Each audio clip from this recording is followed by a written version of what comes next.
like to welcome you to this episode where in season 3 of our Take 5 series, our focus is on how do we deal with those conflicts that we encounter in our families. It's brought to you by the TCPT Seventh-day Adventist Church, specifically the Women's Ministries Department.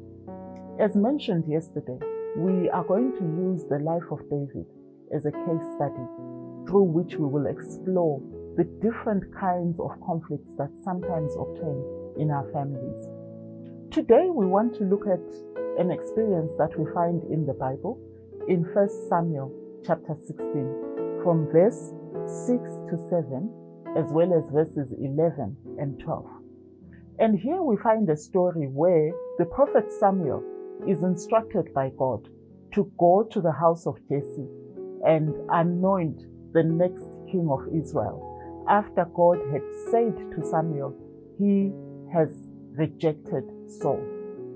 And Samuel, in fear of causing a problem for himself from the king, decides that he is going to go to the house of Jesse under the guise or under the auspices of going to make a sacrifice.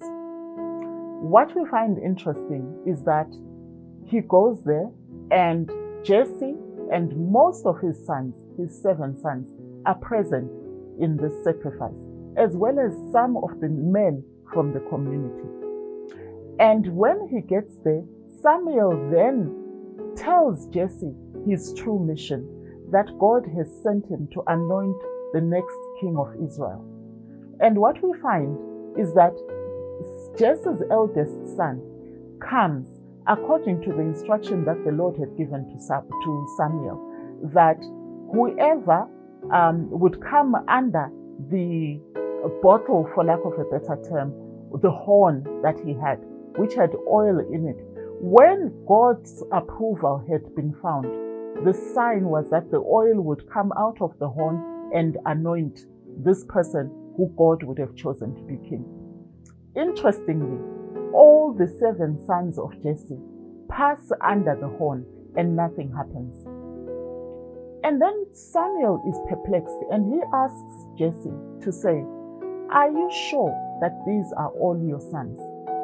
And it is at that point that Jesse says, oh, actually, there is one other son, the youngest, but he is a shepherd. And the prophet Samuel then calls for David to come. And when David stands under the horn, the oil of the Lord oozes out, and David is then anointed as the next king of Israel. Now you may ask, what does this have to do with family conflict? What I find in this experience is that David was overlooked.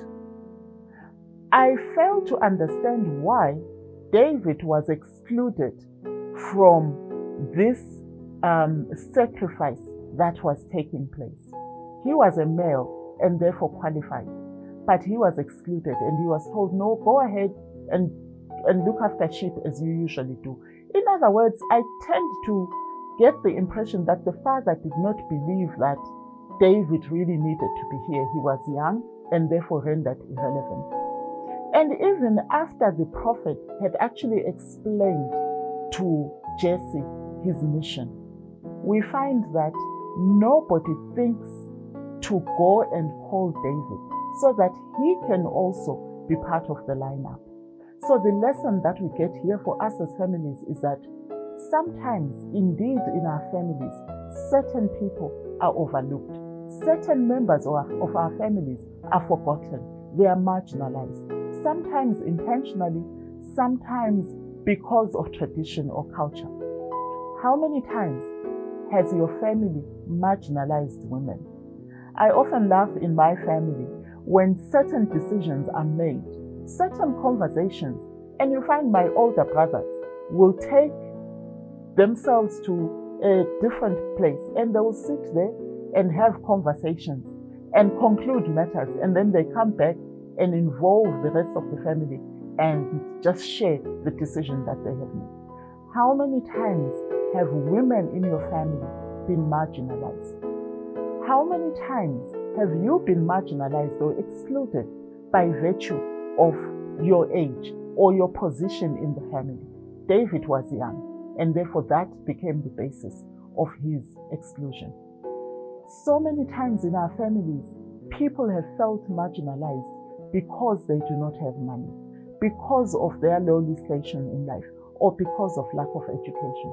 Whatever the basis of your exclusion, today we can learn a lesson from David.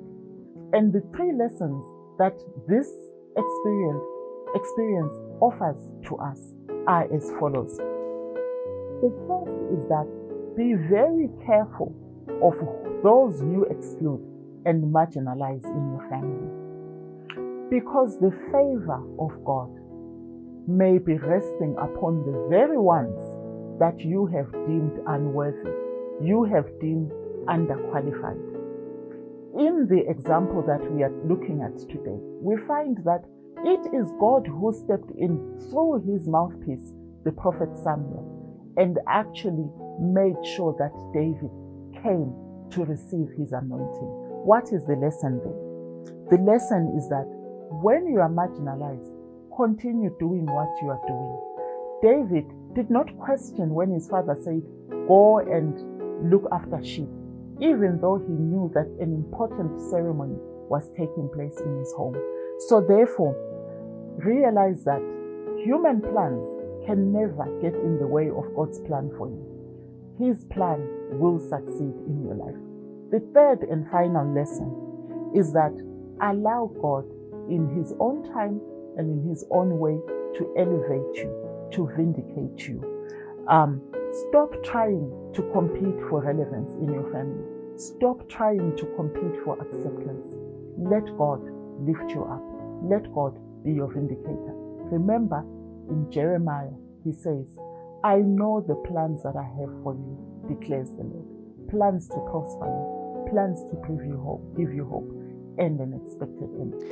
Take 5 is a show produced by the Ncube Church, a fountain of love, and is made possible by support from many partners.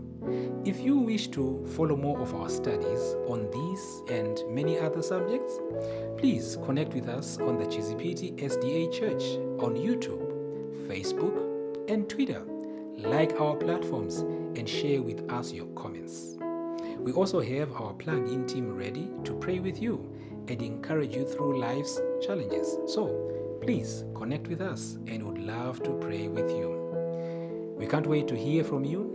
And remember, when life seems to drown you, just take a moment, take a break, and take 5 to reflect. So may the Lord bless us as we continue navigating the difficult seasons of our lives, bearing in mind that the Lord will never forsake us.